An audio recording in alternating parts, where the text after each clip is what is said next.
While control provides us with a sense of comfort and security, it doesn't benefit us to keep an iron grip on every aspect of our life. If you want to create something new, different, or special in your life, you'll have to learn to embrace things that you can't control and trust what you can. In this episode of Breaking Sales, Kristie and I discuss different perspectives on control and how to develop a healthy mindset around it. The conversation also explores how trying to control too much can cloud our judgment and prevent us from making good, objective decisions. Today, Kristie, besides it being your birthday. I'm glad you remembered. Thank you. I'm 29, just so you know. Really? Okay. Wow. In my mind, I can play this out every single year. You are definitely 29 in your mind. I know that about you. I think a cool topic today, because this is one that I struggle with. I know I work hard at it, and I'd like to think that I've made progress, but maybe my opinion might be slightly biased, is this idea of, right, control the controllables, which is ourselves, and letting go of controlling what we can't, which is everything else around us. Tough one. It's a tough one. Lifelong struggle for me as well. So even when I mention that to you, how do you feel inside? Like,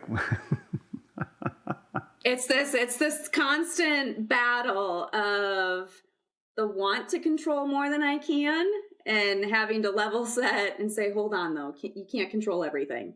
It's a constant struggle, internal. I mean, the amount of examples that we could come up with is extensive, right? Let's go right to the heart of it. A lot of people struggle to ask good questions because they don't know what the answer is going to be. And because they don't know what the answer is going to be, it's out of their control. They don't ask the question. So they impact how much they learn. They impact the depth or the meaning of the conversation. They impact the actual experience that the other person has, and they impact the trust of the conversation. All from trying to control what you can control or not controlling what you can't control, right? Did I say that right? Yeah, absolutely. It was almost a mouthful for me there. But then, right, you can go on and on, right? You can go on and on about like comp plans changing. Can't control it, right? But how much time have we seen our clients get all wrapped up in it, right? Territories change. Any kind of executive decision, strategy, or new course of action that changes. Technologies, resources, things that they may have access to or not have access to anymore. And, and then one of our favorites too, right, is people's responses, right? We talk to people all the time about outreach, cadence, process, trying to stay away from immediate gratification on outreach, right? But it all comes down to, again, the individual's ability to let go of what they can't control. You cannot control if, when, or how another person responds to your LinkedIn, to your email, to your voicemail, or whatever it might be. And the one that hits me even when you just say it, that I feel a lot, that I fight through, is the when, is urgency. I can't control someone else's urgency. My urgency may not be their urgency, whether it be in terms of any prospect conversation or prospect response or other person for that matter. But controlling urgency is a big struggle that I've had to really work through. Now that you mention that, I can actually think of two conversations just recently with clients where they were both like, yeah, but this person, their time frame for a decision is decreasing rapidly over the next couple weeks. And it was the yeah, but they have to make a decision if they're going to make a change.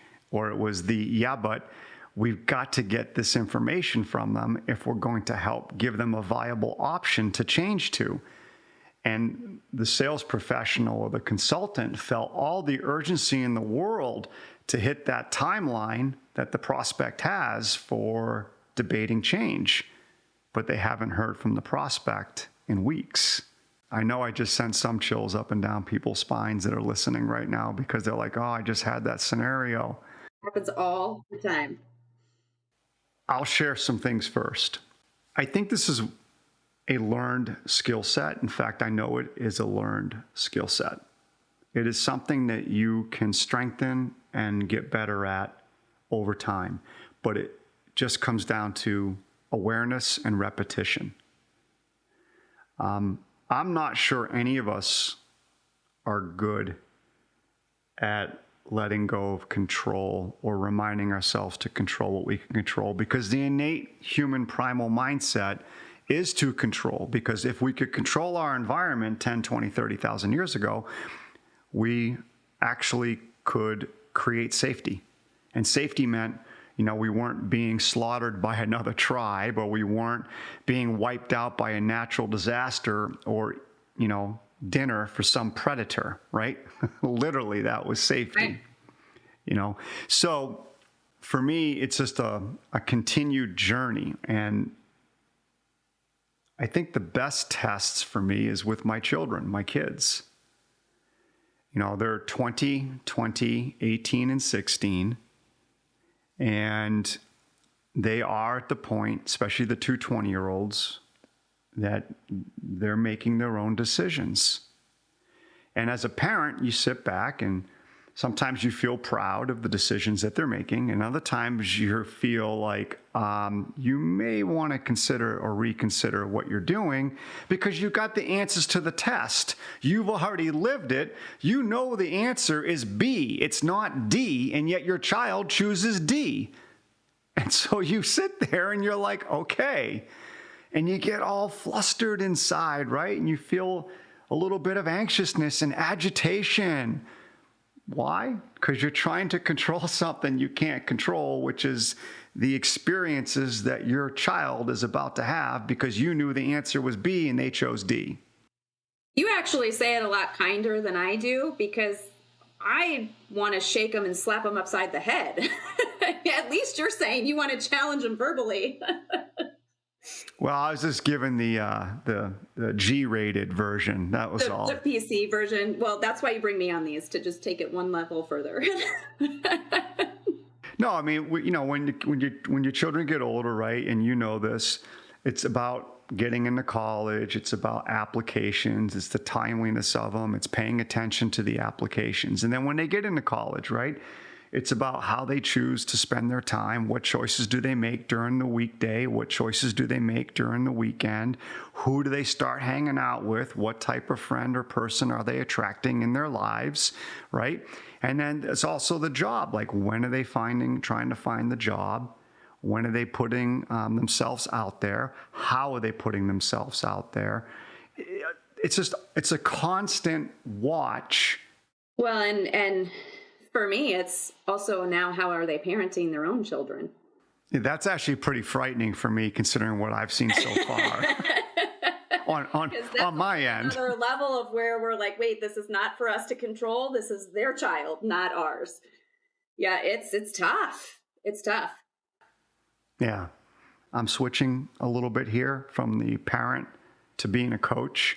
So I remember when I first got into sales management, I was not good at it at all. And I would probably argue I never was, because I tried to control too many things. Like, I tried to control how my team was setting up their calendar. I meant it in really good intent, because I wanted them all to be successful. But I remember it wore me out, because I was trying to control other people, and you can't. And so from a sales management standpoint, you really do have to learn how to let go of control. And as a coach, you have to learn, because you can only lead someone to water, right? You can't make them drink. What do you think the keys are to improving this incessant need for us to want to control as human beings? Well, I think it all starts in terms of understanding what we're craving and why we're craving it, and whether or not we need to shift our perspective. It's all up here first. And you said it before, which is the self-awareness factor, because we're all going to feel it. We feel it every day. It's recognizing when it's happening so we can level set and shift and find that place of perspective to say, hold on, what can I really control here, and how do I need to view this and go about doing it? Right. I think that's a great starting spot. I do, because I mean, I know though there are times, right, where we need a little bit more, right, because we're attached as well. So whatever's going on around us, we've become slightly attached to it. Like I get attached to the idea of my children, my kids making good decisions. I get attached to them or the vision of them accelerating in life, enjoying life. I get attached to sometimes coaching where, I can see someone needs to do A or B, and I know A and B is going to have a significant impact on the experience or the scenario that they're having. And you can get attached a little bit because you want to see them shine, right? You want to see them pull through that situation effectively. And I think you take it one step further and put it to the prospect. You can see what a prospect is doing or not doing that is inhibiting them from reaching the best outcome possible, and that you can help. And you want them to see, or you want to control the aspect of help is there, take it. Why aren't you willing to accept this? Why aren't you willing to do something different to help yourself? It's that parallel that you just described in both personal and coaching. There's one commonality as you were talking that I'd like to share with our listeners, whether it's when I think about me having a discussion with my kids, right? Because I do have the answers to the test, all right? And so do you, and so do most of our listeners who have children. Or whether it's like you and I or others, or mentors who are coaching or mentoring someone, or when it's working with a prospect. One very effective way I have found that helps my detachment in the moment and helps either my child or the person I'm coaching or the prospect is I'll ask them, what's the alternatives? I found that's a really effective way to slow people down and just let them start thinking through what other options are there? What other actions or choices could be made? That helps me a lot in order for me to stay detached, because then as I feel the passion for my child or the person I'm coaching or the prospect, and I feel the passion that I want them to put themselves on a path that's right for them. And that's part of that attachment, right? When we feel that passion, the best way, at least for me, to distance myself from that in a healthy manner is to see if I can just get them thinking about it first. And that's why that question becomes so powerful. I was talking to my oldest son, not maybe a couple days ago, about getting a job this summer. And he gave me some of the things he's working on. And I said, okay, so what's your alternative if none of that comes to fruition?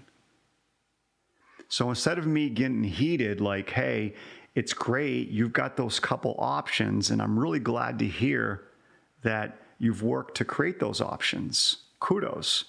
However, right, that's 3 options, and everybody else is back. Everybody else is looking. It's summertime. And instead of telling him what to do about, hey, you need to do this, this, and this, and this as well, which is my attachment, and now I'm trying to control him and control his destiny, which is unfair, I was able to take a step back and say, got it. If those things don't happen, what would be your alternatives? And that was significantly helpful in me maintaining a healthy level of distance from his decision and not taking on that stress or that emotion that I didn't need to take on. And it kept my listening in a much better place because I was resisting that attachment regarding how's this going to play out for my son.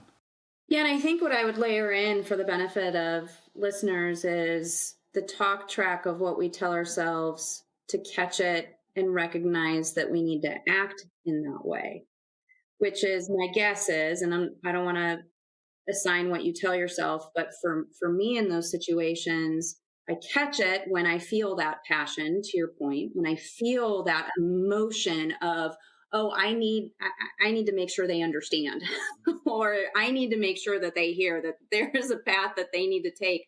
When I feel that amped up, that's my timeout. And then the timeout and my talk track is, hold on, but this isn't my decision to make. This is theirs. They have to make it for themselves. And my job and my role is to help them think through it for their best path. They have to live with the consequences. They get to celebrate the good that might come from their decisions. That's theirs. It's not mine. While I care about it, it's theirs.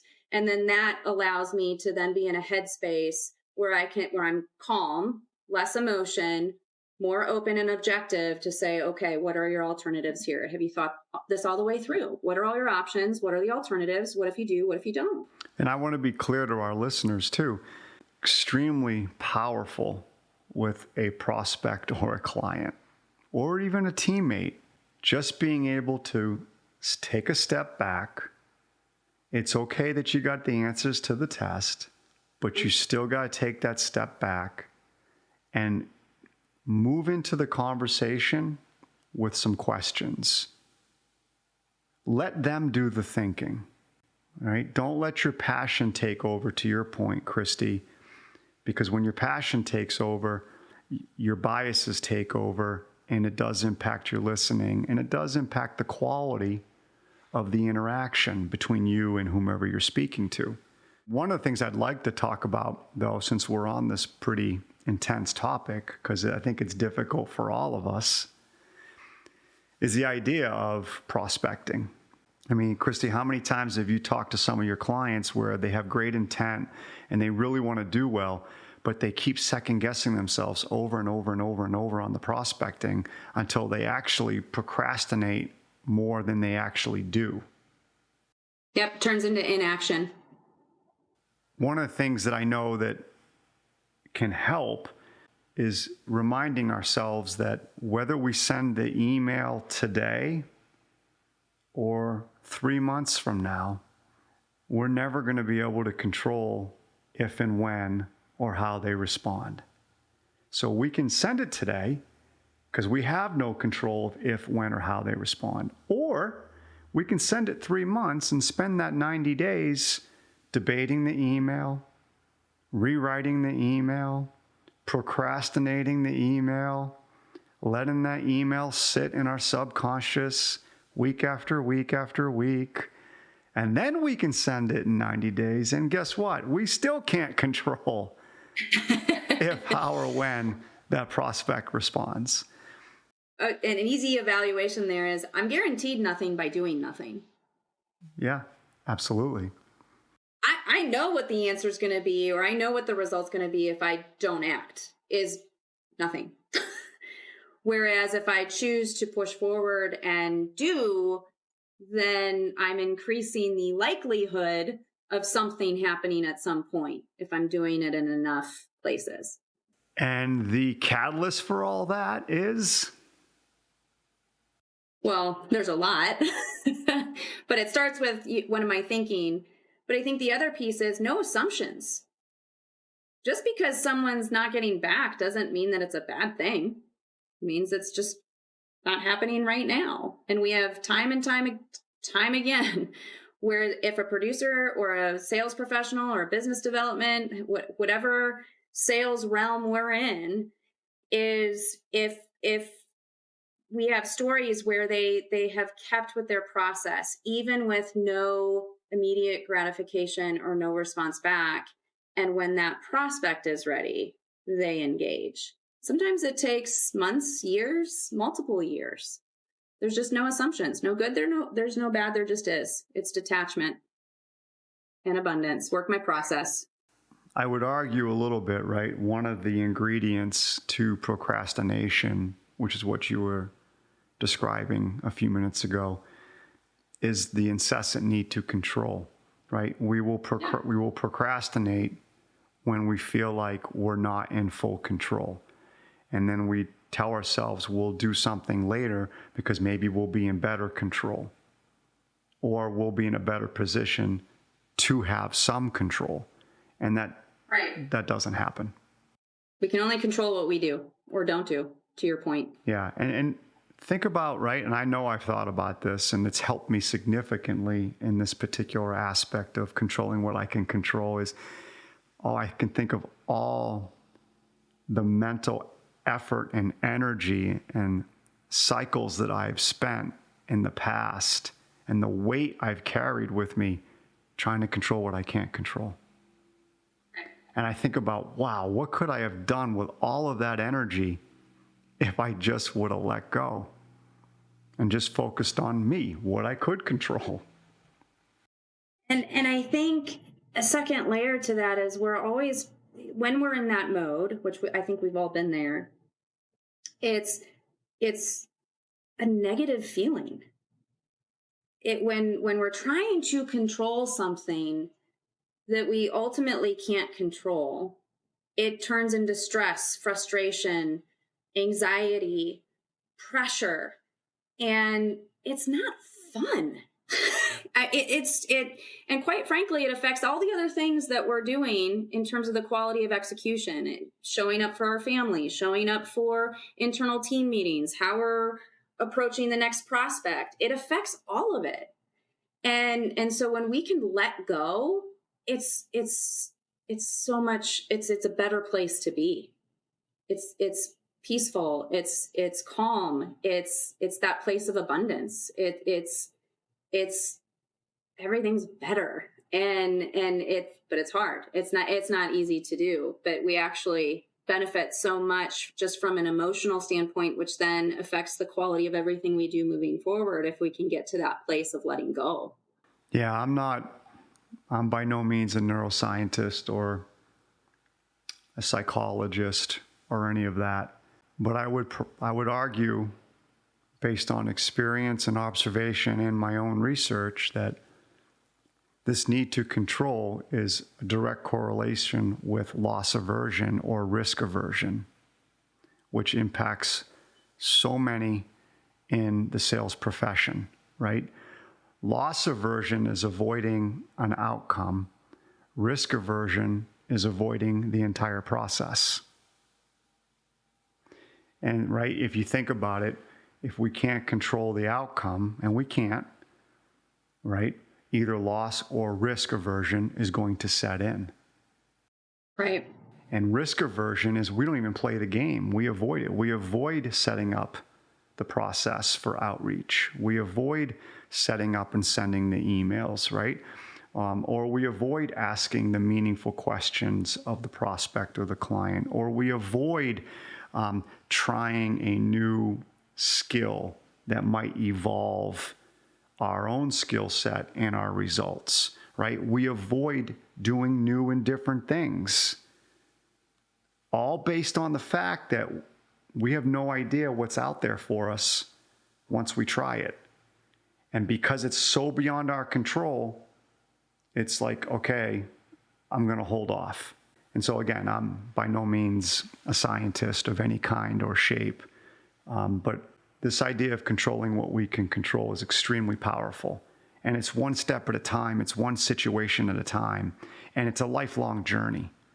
You know, we've got some colleagues around us who have written some really good books, as you know, Kristie. And, you know, it really just comes down to focusing on your attitude, your mindset, your effort, and your actions, and truly just trying to let the rest go.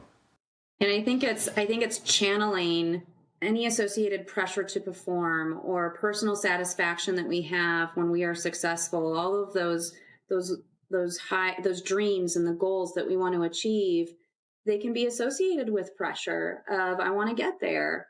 And it's channeling it into everything you just talked about in terms of the controllables. It's put that passion and that intensity into the process, into the actions. I can control that, and not spending that energy trying to do it on the things you can't control. So there's a place to channel the pressure. Just channel it into the controllables.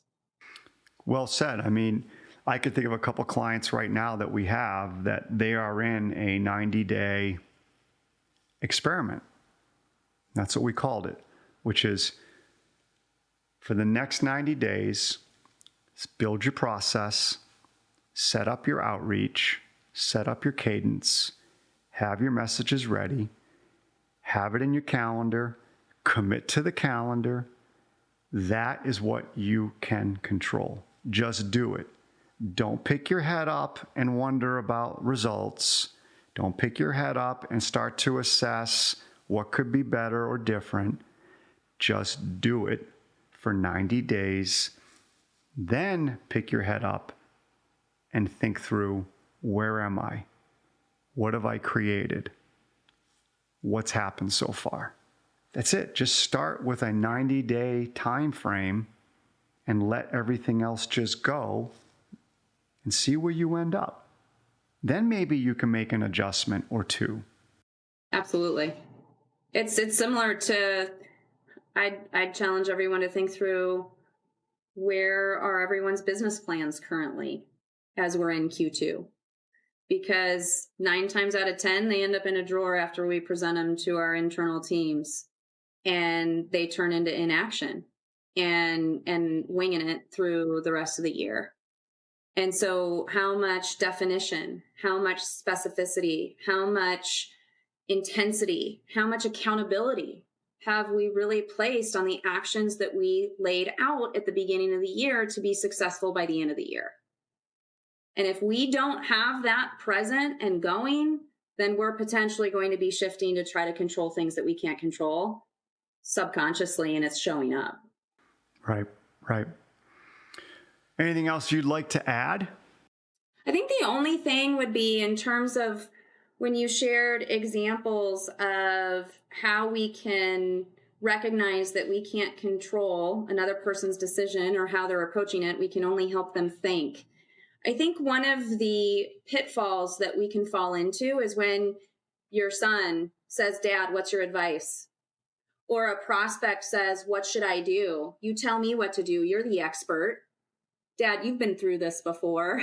And it's so tempting to spout it out, to share it. Like, we've been asked for it. Now I can just free-flowing share. And we still have to fight that internal passion or drive to do it, even though that they're asking for it.